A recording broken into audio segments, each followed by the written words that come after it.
사도행전 3장 19절부터 21절까지 말씀을 읽습니다. 사도행전 3장 19절부터 21절입니다. 자신을 알고 공독합니다. 그러므로 너희가 회개하고 돌이켜 너희 죄 없이함을 받으라. 이같이 하면 유쾌하게 되는 날이 주 앞으로부터 이를 것이요 또 주께서 너희를 위하여 예정하신 그리스도 곧 예수를 보내시리니 하나님이 영원 전부터 거룩한 선지자의 입을 의탁하여 말씀하신 바 만유를 회복하실 때까지는 하늘이 마땅히 그를 받아두리라. 아멘. 코로나 바이러스 코로나19라고 하는 것이 눈에 보이지도 않고 손에 잡히지도 않는데 그것이 온 인류를 먹구름 속으로 몰아넣어버리고 우리의 일상생활을 아주 험악하게 어렵게 만들어버린 한 1년을 우리가 지내왔습니다. 그럼에도 불구하고 그것에서 아직 벗어나지 못하고 많은 어려움을 당하고 있죠. 그래서 우리는 한순간도 긴장의 끈을 놓지 못한 채 늘 이 코로나19의 종식의 선언만을 기다리고 그렇게 고대했지만은 아직도 종식 선언이 되지 못하고 있습니다. 그러면서 그동안 한 번도 경험해 보지 못했던 그런 상황, 즉 예배를 예배당에서 드릴 수 없는 그런 상황을 우리는 경험했습니다. 심지어는 예배당에서 예배를 강행하는 그런 교회와 또 그렇지 않는 교회가 서로를 비난하고 또 교회 공동체가 사회로부터 반사회적인 그런 집단으로 매도되는 그런 아픔도 겪었고 또 계속해서 겪고 있습니다. 이제 우리는 포스트 코로나19를 논의하면서 진지하게 질문을 던집니다. 과연 우리에게 희망은 있는가? 한국 교회가 코로나19 대유행 이전의 상태로 다시 회복될 수 있겠는가? 라고 하는 그런 의논과 질문들이 여기저기에서 많이 일어나고 있습니다. 많은 곳에서 부정적인 그런 전망들이 주류를 이루고 있다라고 이렇게 하고 있죠. 그래서 더 이상 코로나 이전의 시대로 돌아갈 수 없다라고 하는 그런 많은 주장들이 일어나고 있습니다. 그럼에도 불구하고 우리가 굳건하게 믿을 수 있는 것 하나가 있습니다. 어느 시대나 어느 상황이나 어느 경우를 막론하고 우리가 고백할 수 있는 것인데 예수 그리스도는 우리의 희망이십니다. 그리스도는 진정으로 우리의 소망이시다라고 하는 그런 고백인 것이죠. 그래서 우리 주 예수 그리스도께서 한국 교회를 그리고 우리 은진교회를 코로나 이전의 시대로 회복시켜 주실 것이다라고 믿으면서 고백하고 선언을 하게 된 것입니다. 그래서 우리는 이렇게 간절하게 염원하면서 기도하죠. 하나님이시여 우리를 이제 회복시켜 주시옵소서. 우리 교회를 회복하소서라고 하는 그런 간절한 염원의 기도를 드릴 수 있는 것입니다. 이것은 간절한 고백이 아니라 염원이 아니라 하나님께서 말씀하신 대로 행하시는 분이시기 때문에 그 하나님을 우리가 잘 알고 있기 때문에 이러한 기도를 드릴 수 있는 것이죠. 그렇기에 그분을 소망하면서 우리는 담대하게 고백할 수 있는 것입니다. 에스라 시대에 이스라엘은 하나님의 징계를 받고 포로로 끌려갔습니다. 그래서 그들의 삶은 바벨론 땅에서 소망 없는 그런 삶을 살아갔었죠. 그러나 하나님께서는 그런 유다 백성들에게 분명하게 말씀을 주십니다. 하나님께서는 계획을 가지고 계시다. 포로 생활 70년이 지나면 반드시 예루살렘으로 돌아오게 하겠다라고 하는 것이 바로 하나님의 계획이었고 그 계획을 유다 백성들에게 선포하셨습니다. 유다 백성들은 죄악으로 인해서 포로로 잡혀갔지만 반드시 때가 되면 돌아오게 하겠다는 것이 바로 하나님의 계획이고 약속인 것입니다. 포로 생활의 유다 백성들은 현실적인 삶을 돌아보면 도무지 그 하나님의 약속을 이행할 수 없을 것이다 라고 이렇게 보여졌지만, 그러나 하나님께서는 그런 중에서도 유다 백성들을 해방시키실 그런 준비를 하고 계셨습니다. 그리고 실제로 3차에 거쳐서 바벨론 땅에 있는 유다 백성들을 예루살렘으로 돌아오게 하셨습니다. 오늘 우리는 한국교회의 현실과 또 이에 대한 분석을 보면서 소망을 이야기하기 어려운 그런 현실을 맞고 있습니다. 포로로 잡혀간 이스라엘 백성들이 그렇게 탄식한 것처럼 오늘을 살아가는 한국교회 성도들이 탄식하는 그런 내용들이 어쩌면 그렇게 비슷한 그런 한식일까요? 그러나 소망이 없는 것은 아닙니다. 난제들이 산같이 많이 쌓여 있지만 그것은 어디까지나 능력 없는, 그리고 전능하지 못한 우리의 탄식일 뿐이다 라고 하는 것입니다. 우리는 전적으로 무능합니다. 그러나 하나님은 자신의 계획에 따라서 지금도 열심히 움직이고 일하고 계십니다. 그분은 계획을 세우고 지혜와 능력이 모자란 우리들이 이룰 수 없는 그런 분이 아니시다라는 것을 실증적으로 보여주시기 위한 그런 일들을 지금도 행하고 계시다라고 하는 것입니다. 그러면 이렇게 우리를 회복시키시는 하나님의 은혜를 우리가 어떻게 누릴 수 있는가 라고 하는 그 말씀을 오늘 깊이 생각하면서 은혜 받기를 원합니다. 우리는 그 은혜를 에스라의 말씀에서 찾아볼 수 있습니다. 에스라서 10장 1절과 12절에 보면 바벨론에 잡혀가 있는 그 백성들을 에스라가 강가에서 모으고 회개하며 통회에 자복하는 그런 광경을 우리는 보게 됩니다. 그래서 에스라가 성경을 펴고 하나님의 약속이 이렇다. 하나님께서 우리를 예루살렘으로 돌려보내시겠다라고 약속하신 말씀이 있다. 그동안에는 성경을 닫고 살았습니다. 늘 기도는 하지만 말씀을 멀리하는 그런 삶을 살았어요.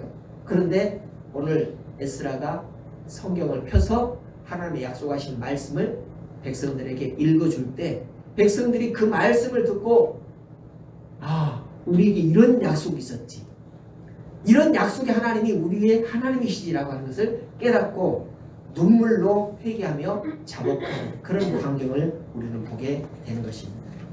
하나님께서 해방의 은혜를 베푸셨기에 그들이 고향으로 돌아갈 수 있었다는 것입니다. 그리고 그때 에스라는 하나님의 백성들과 사로잡혔던 바벨론 땅에서 돌아오게 되는 것이죠. 그렇다면 우리가 어떻게 그런 하나님의 은혜를 누릴 수 있고 또 그렇게 하려면 우리는 무엇을 해야 할 것인가, 오늘 말씀을 통해서 우리의 깨달음과 또 우리의 위침이 있어야 되겠다라고 하는 것입니다. 첫 번째로는 가장 먼저 예배의 회복이 있어야 됩니다. 포로 생활에서 돌아오자마자 첫 번째로 한 일은 바로 성전을 재건하고 예배를 회복하는 것이었습니다.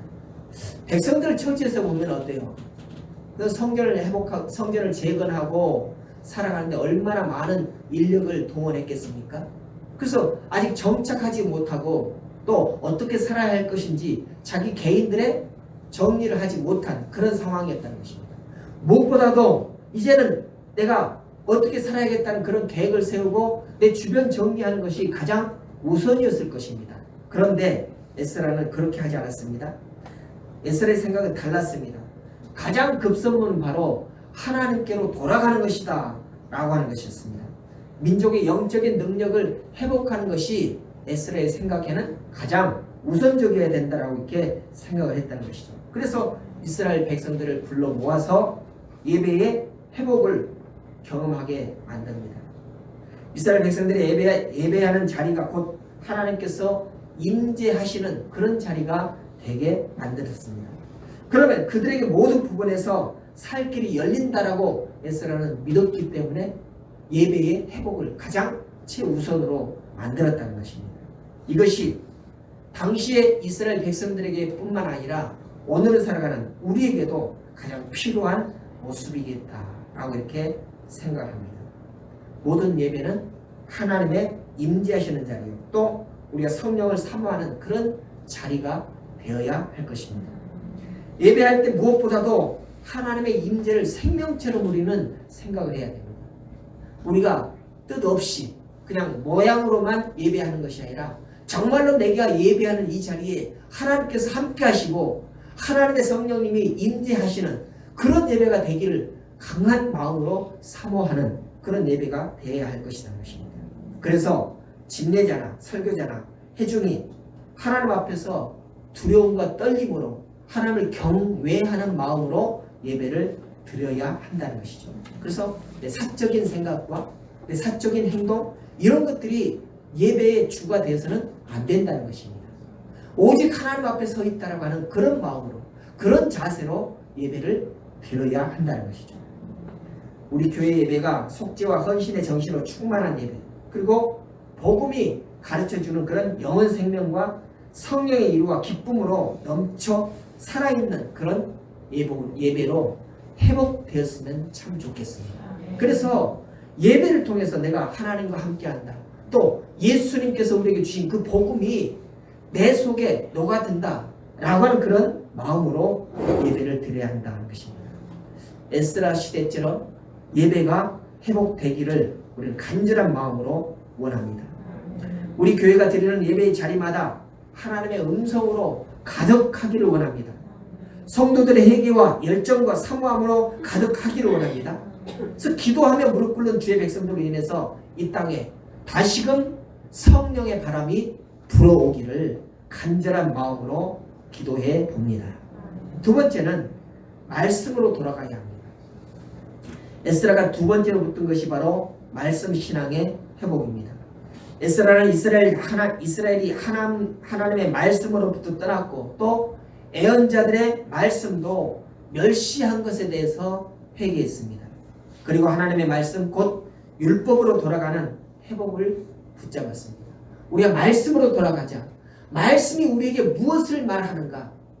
그 말씀 속에 들어있는 언약이 무엇인가를 우리가 다시 한번 생각하고 기억하자라고 하는 것입니다. 곧 이것은 하나님의 말씀, 하나님의 말씀이 곧 하나님이라고 하는 신앙인 것입니다. 말씀 따로 하나님 따로가 아니라 말씀이 곧 하나님이시다라고 하는 그런 신앙을 회복하자는 것이죠.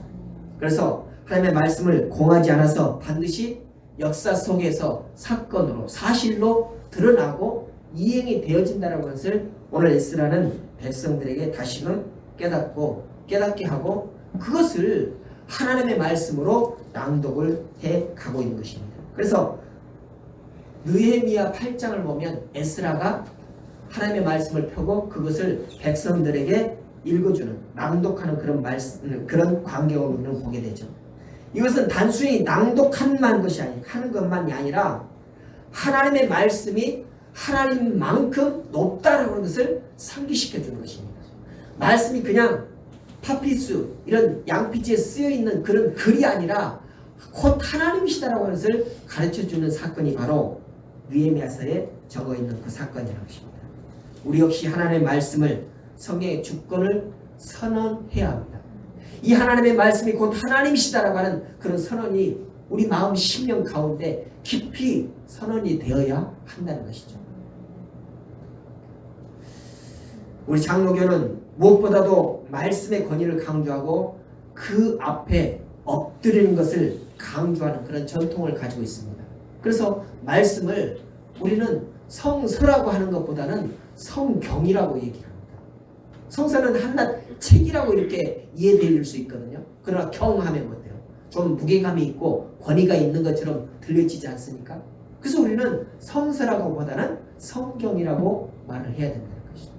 이것이 바로 장로교의 전통이라는 것입니다. 오늘 에스라 9장에 보면은 에스라가 하나님 앞에 회개하는 그런 내용이 나옵니다. 8절부터 10절의 내용입니다. 이제 우리 하나님 여호와께서 우리에게 잠깐 은혜를 베푸사 얼마를 남겨두어 패하게 하신 우리를 그 거룩한 초소에 박힌 목과 같게 하시고 우리 눈을 밝히사 우리로 종 노릇하는 중에서 조금 소상케 하셨나이다. 우리가 비록 노예가 되었사오나 우리 하나님이 우리를 그 복역하는 중에 버리지 아니하시고 바사 열왕 앞에서 우리 긍휼히 여김을 입고 소성하여 우리 하나님을 전을 세우게 하시며 그 퇴락한 것을 수리하게 하시며 유다와 예루살렘에서 우리에게 우를 주셨나이다. 우리 하나님이여 이렇게 하신 후에도 우리가 주의 계명을 배반하였사오니 이제 무슨 말씀을 하오리까. 아멘. 이 말씀 중에서 우리는 특별히 10절을 기억해야 합니다. 우리 하나님이여 이렇게 하신 후에도 우리가 주의 계명을 배반하였사오니 이제 무슨 말씀을 하오리까. 하나님께서 우리가 죄악 중에 있음에도 불구하고 우리를 은혜를 베풀어 주시고 우리를 보호하시고 우리가 그할 처소들을 마련해 주셨는데 그럼에도 불구하고 우리가 회복되었음에도 불구하고 우리 하나님의 말씀에 집중하지 못하고 말씀대로 살아가지 못하였으니 우리가 하나님 앞에 어떻게 떳떳하게 설 수가 있겠느냐죠. 다음에 우리가 징계를 또 다시 받는다 할지라도 우리는 조금 더 변명할 그런 거리가 없다는 것이죠. 다시 말해서 회개의 마음을 가지고 있다는 것입니다. 에스라는 하나님께서 이스라엘 백성들에게 은혜를 베푸셔서 남은 자들을 보호하시고 포로로 잡혀간 백성들의 해방을 선물하셨는데 여전히 하나님의 계명을 업수히 여기고 지키지 못하는 그런 삶들을 지적을 하고 있습니다. 진정한 회복은 회중이 하나님의 말씀 앞에서 두려워 떨며 하나님의 긍휼을 구하는 데서부터 시작이 되어지는 것입니다. 하나님이여 이렇게 연약한 이렇게 간악한 우리를 불쌍히 여겨주시옵소서라고 하는 그런 회개의 마음이 우리 가운데 있어야 한다는 것입니다. 여러분 우리 자신들을 한번 돌아보십시오. 그렇게 하나님께서 우리를 죄악 가운데서 건져주시고 또 여러가지 우리 허물을 벗겨주시고 씻어주셨음에도 불구하고 여전히 죄악된 그런 모습으로 살아가고 있는 것, 그것을 우리는 우리 자신들을 통해서 알게 되죠. 그런데도 깨닫지 못하고 내가 내 힘으로 내 능력으로 살아가는 것처럼 그렇게 산다는 것은 오늘 에스라가 생각하는 것처럼 그렇게 망령된 그런 모습이라는 것입니다. 회복할 수 있는 주체는 우리가 아닙니다. 아니 교회도 아닙니다. 오직 그 주체는 바로 하나님이심을 우리는 인정해야 합니다. 그래서 우리가 주목해야 할 말씀이 있죠. 오늘 사도행전 3장 19절을 보니까 그러므로 너희가 회개하고 돌이켜 너희 죄 없이 함을 받으라. 이같이 하면 유쾌하게 되는 날이 주 앞으로부터 이를 것이요. 유쾌하게 된다는 것이 바로 회복이 되어진다는 것입니다. 회복이 하나님으로부터 오게 된다는 것입니다. 우리가 하나님의 말씀대로 살고 회개하고 돌이키면 하나님께서 우리를 회복시켜 주신다는 것이죠. 우리의 믿음의 선진들을 보십시오. 하나님께서 그렇게 약속의 말씀을 주셨는데도 다른 길로 갔을 때 하나님께서는 회초를 드시고 징계 회초를 이렇게 때리시고 다시금 원상태로 돌아오게 만드셔서 그를 사용하시는 것을 우리는 보게 되잖아요. 우리가 비록 여러 차례 죄악을 짓고 여러 차례 하나님의 말씀을 배반하였다 할지라도 하나님께로 다시 돌이키고자 하는 그런 마음을 우리가 가지고 있으면 하나님께서 우리를 다시 세우시고 사용하신다는 것입니다. 아니 다시 회복시키시겠다는 것이 바로 하나님의 약속의 말씀인 것입니다. 새롭게 되는 날, 즉 회복의 날은 주 앞으로부터 이를 것이다 라고 말씀하고 있습니다. 회개가 무엇입니까? 말씀을 떠난 데서 다시 말씀으로 돌아오는 것입니다. 즉 우리의 마음을 말씀 앞에 내어놓는 것, 이것이 바로 회개라는 것이죠. 우리가 할 일은 돌이키는 것뿐입니다. 말씀에서 멀어진 부분이 어떠하든 간에 우리가 꼭 해야 할 것이 바로 돌이키는 것입니다. 그러면 하나님께서 회복시켜 주십니다. 코로나19 대유행 속에서 한국 교회가 기울어가는 이 시대 속에서 우리가 분명하게 해야 할 한 가지 일이 있다면 바로 하나님의 회복시켜 주시는 그 은혜를 구하면서 우리의 마음과 우리의 행실 이런 것들을 전부 다 하나님께로 돌이키는 것입니다. 하나님의 말씀으로 돌아가지 않으면 우리의 회복은 영원할 수가 없다는 것이죠. 우리 인기가 말씀으로 돌이키면 또 말씀을 세우며 말씀 가득한 교회가 그리고 그리스도인들이 되기를 소망하는 그런 삶을 살아간다면 우리 교회는 코로나 대유행 이전으로 다시 회복되어질 것입니다. 하나님께서 그렇게 회복시켜 주실 것입니다. 세 번째로는 택함받은 것을 우리는 기억해야 합니다. 이스라엘 백성들은 그들 사상 속에 선민사상이 있어요. 선민사상. 선민사상은 어떤 특권을 얘기하는 것이 아니라 하나님께서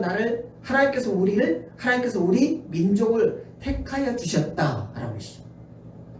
우리가 알고 있듯이 창세기 보면 하나님께서는 모든 인류를 창조하셨습니다. 모든 만물을 창조하셨습니다. 근데 모든 만물을 구속사역에 다 포함시키지 않냐고 오직 이스라엘 백성들만을 구속사에 이끌어내시고 택함을 받게 되죠. 그 이스라엘 백성들은 그런 선민 사상을 가지고 살아간다는 거죠. 그런데 세월이 지나가면서 그 선민 사상이 서서히 옅어버립니다. 희미해져 버린 겁니다. 후대로 갈수록 하나님이 우리가 무슨 관계인가? 하나님이 우리를 어떻게 해주셨는가를 잊어버렸다는 것이죠. 여러분 요수아서를 볼 때 요수아가 요단강을 건널 때 어떻게 했어요? 요단강을 건넌 다음에 각 지파에 한 사람씩 나와서 요단강 가운데서 돌멩이를 하나씩 치고 건넜다고 했습니다. 그리고 길갈에다가 돌 무더기를 쌌다 그랬죠. 돌 무더기. 그러면서 뭐라고 그랬어요? 이 무더기가 뭐냐? 무더기가 뭐냐? 그래서 후손들이 이 길갈에 와서 이 무더기가 뭡니까? 라고 이렇게 물었을 때 하나님께서 우리를 강을 건너게 하셨다는 것을 기억하게 들려주라고 하는 그런 거죠. 돌 싸는 건 아무것도 아닙니다. 그러나 그것으로 인하여서 하나님께서 이스라엘 백성들에게 어떻게 하셨는가를 기억하자는 거죠. 기억하는 거죠. 이게 바로 선민의식입니다. 여러분, 우리는 영적인 이스라엘 백성입니다. 하나님께서 우리를 택하여 주셨습니다. 하나님께서 인류를 구속하시고자 하시는 그런 뜻을 이루어 가실 때 우리를 사용하시겠다는 것이죠. 우리를 통하여서 그 구속 사역을 이행을 하시겠다는 것입니다. 이게 바로 선민사상이고 선민의식이라는 것입니다. 근데 이스라엘 백성들이 그런 선민의식이 잃어버렸다는 것입니다. 그래서 우리는 오늘 다시금 우리를 택하여 주신 그 하나님을 기억하자라고 하는 것이죠. 이것은 특별한 특권이 아니라 구별을 의미합니다. 구별되어진 민족이라는 것이죠. 하나님 앞에서 선민은 이방인들과 체질적으로 달랐습니다. 이방인들이 살아가던 그런 삶이 아니라 특별히 하나님께서 택하신 그런 민족으로서 살아가는 그런 이스라엘 민족이었던 것입니다. 그러나 그 이스라엘 민족이 이방 문화와 현세주의적인 그런 가치관에서 점점 물들어가 버리고 또 자신들이 하나님에 의해서 특별히 선택되어진 그런 민족이다라고 하는 그런 의식이 희미해져가 버렸다는 것입니다. 그래서 택함받았다는 그런 신앙이 없어져 버린 것입니다. 그들의 불행은 바로 여기서부터 시작이 되었다는 것입니다. 우리 민족은 하나님께서 택하신 백성이다라는 것을 잊어버린 것부터 불행이 시작이 되어지는 것입니다.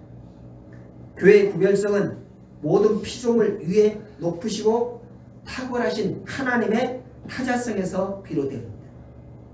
하나님께서는 모든 인류를 구속사에게 다 가담하게 하지 아니하시고 특별히 택한 사람들만 그 구속사에게 가담하게 하셨다는 것이죠. 그들을 모아놓은 것이 바로 교회입니다. 그들의 모임이 교회라는 것입니다.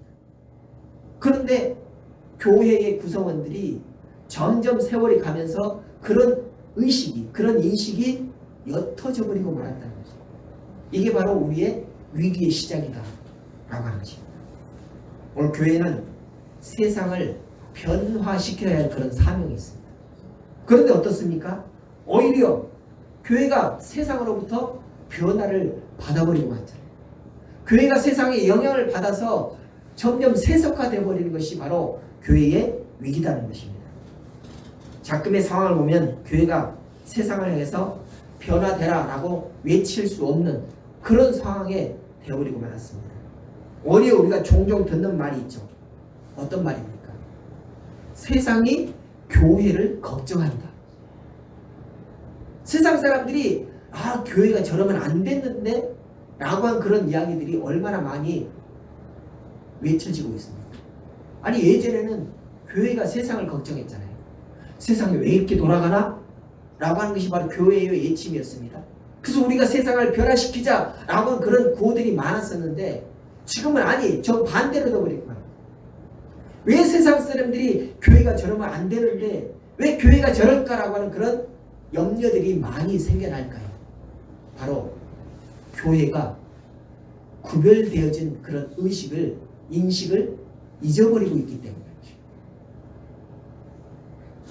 에스라가 말하는 선민의식, 이것은 특권의식이 아니라 이방인과 구별된 삶을 살아가자라고 하는 그런 의미입니다.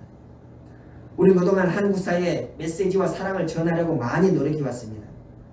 교회가 대사회적인 역할을 해야 된다라고 강조했었죠. 그래서 6.25 전쟁 이후에 많은 고아들이 생겼을 때에 교회가 그 고아들을 전부 다 수용을 많이 했습니다. 그래서 그 고아들이 가야 할 바를 모를 때에 교회들이 앞장서서 고아원을 짓고 그 사업들을 많이 했습니다. 근데 지금은 그런 일들을 교회들이 많이 뺏겨버리고 말았다는 것입니다.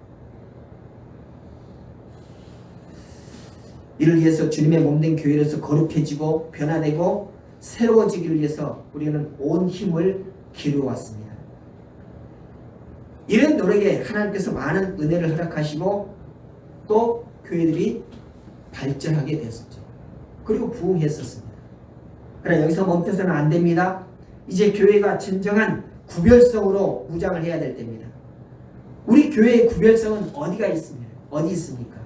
바로 예수 그리스도의 십자가 그리고 부활에서 우리는 구별성을 찾아야 합니다. 세상에 많은 종교가 있지만 다시 부활한다라고 하는 그런 신앙을 가지고 있는 종교는 오직 기독교뿐이라는 것입니다. 인류가 갖지 못한 그런 것을, 그런 사상을 교회는 가지고 있습니다. 그것은 인류를 죄와 죽음에서 해방하며 삶의 모든 불안과 불확실성 속에서 해방하는 평화와 진리의 복음이 바로 교회에 있다는 것이죠. 그리고 복음적 진리를 되찾음으로써 구별되지 않는 한 교회는 회복될 수 없다라고 하는 것은 분명합니다. 그러면 교회가 회복되려면 어떻게 해야 되느냐? 바로 진리의 말씀. 우리는 택함받은 백성이다라고 하는 그런 인식을 다시금 회복해야 된다는 것입니다.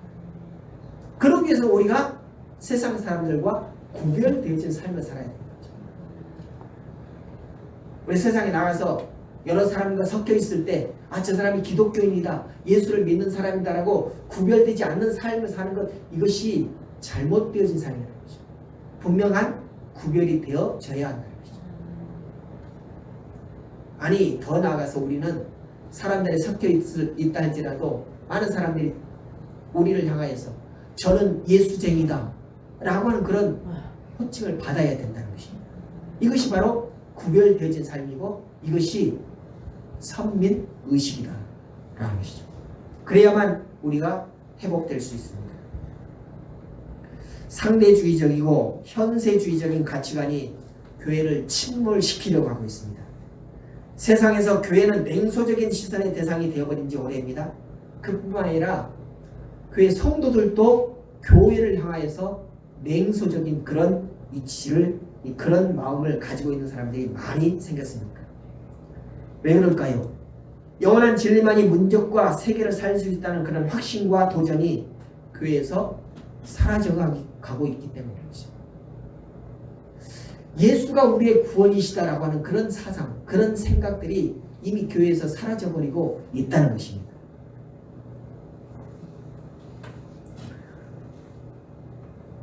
우리나라 사람들이 외국으로 이민을 가게 되면 많은 사람들이 교회를 나간다 그래요. 왜 교회를 나가느냐? 보니까 이민사회에서는 외롭잖아요. 슬프잖아요. 우리나라 같이 막 다닥다닥 붙어 사는 그런 시대가 그런 나라가 아니라 아주 떨어져 있는, 멀리 떨어져 있기 때문에 아주 고독한 그런 심정이 많이 있다고. 그래서 일주일에 한 번 교회 나가야 말이 통하고 아는 사람을 만날 수 있다는 거죠. 그래서 마음속에 하나님을 나의 하나님이다, 예수를 나의 구원자다라고 믿지 않으면서도 교회에 가서 사회생활을 한다는 거죠. 그 진정한 신앙생활이 아니죠. 사회생활의 연장일 수밖에 없다는 것이죠. 아니, 한국 교회도 점점 그렇게 되어져가고 있다는 것이죠. 이것이 바로 교회가 침몰되어져가는 그런 상황이라는 것입니다.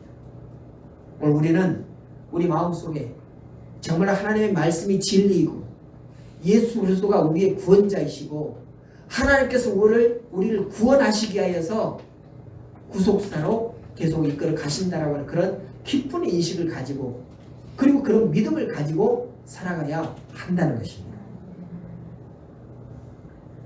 교회의 구별성이 점점 사라져가고 있습니다. 교회는 에서의 팥죽처럼 그렇게 교회가 가져야 할 그런 인식을 아주 가볍게 여기는 그런 시대가 우리가 살아가고 있는 시대다. 이제 한국교회가 통회하는 심령으로 기도의 무릎을 다시금 꿇어야 합니다. 주여 이제 교회를 회복하소서 라고 하는 그런 기도가 우리의 목소리를 다해서 우리 음성을 다해서 외쳐져야 한다는 것입니다. 예배당마다 하나님을 구하는 그런 기도가 다시금 매일이 쳐야 할 것입니다. 느헤미야 8장을 보면 감격스러운 그런 장면이 기록되어 있습니다. 학사 에스라가 율법책을 펴서 백성들 앞에 섭니다. 그리고 백성들 앞에서 그것을 낭독합니다. 느헤미야 8장 8절 9절을 보니까 하나님의 율법책을 낭독하고 그 뜻을 해석하여 백성으로 그 낭독하는 것을 다 깨닫게 하며 백성이 율법의 말씀을 듣고 다 우는지라. 총독 느헤미야와 제사장 겸 학사 에스라와 백성을 가르치는 레위 사람들이 모든 백성에게 이르기를 오늘은 너희 하나님 여호와의 성일이니 슬퍼하지 말며 울지 말라고. 하나님의 말씀을 다시 들었을 때 백성들이 그 말씀으로 인하여서 울었다라고 이렇게 말하고 있어요. 근데 느헤미야는 에스라는 울지 말고 오히려 기뻐하라고 말씀합니다. 왜? 하나님께서 회복시켜 주시겠다라고 하는 그런 약속의 말씀이 있기 때문에.